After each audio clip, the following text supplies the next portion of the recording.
So there's an increased propensity of patients who are receiving immune checkpoint inhibitors and diagnosed with advanced non-small cell lung carcinoma to develop severe grade 3 or higher toxicity. And the standard regimen for clinical practice would be to give these patients high-dose prednisolone, which itself is associated with significant toxicity. So there's really a lack of data in terms of what are the outcomes following the onset of these adverse events, and what would be the ideal treatment management strategy for these patients here. So our poster was a multi-center study as an affiliation between University of Oxford, University College London Hospital, and Guy's St Thomas Hospital in London as well.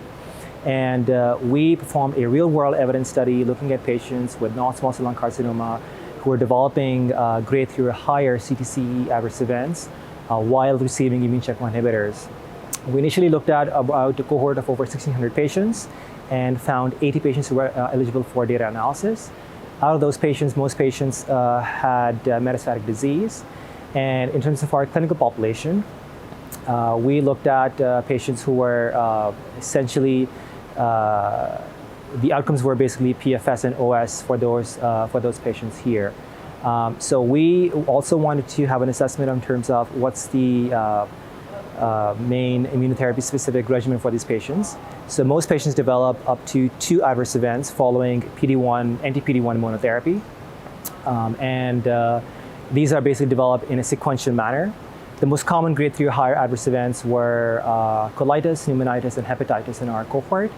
And in a certain small number of patients, which was 14 subjects, this was also, the adverse events were managed with the use of an additional immunosuppressive agent, mainly infliximab.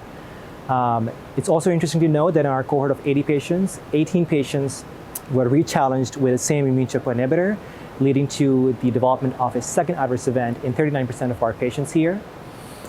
It's also always interesting to see how there's a difference in patterns of treatment management following the onset of these adverse events. And in both cases of first and second adverse event, most patients had discontinuation of their systemic agents. So the key aspect of the study was the outcomes here, which was mainly PFS and OS. The median PFS for the whole cohort was over 6 months, and 15.8 months was the median OS. We looked at the association of different treatment and patient-specific factors in our cohort. So entities such as age, gender, disease stage, KRAS mutation status, PD-L1 score, the type of immunotherapy that the patients are getting, all those were not associated with PFS and OS.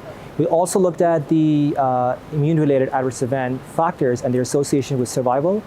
So entities such as the number and the cumulative duration of adverse events, and the use of additional immunosuppressive agents, and any change in treatment-specific factors and their association with PFS and OS, which was not noted in this instance.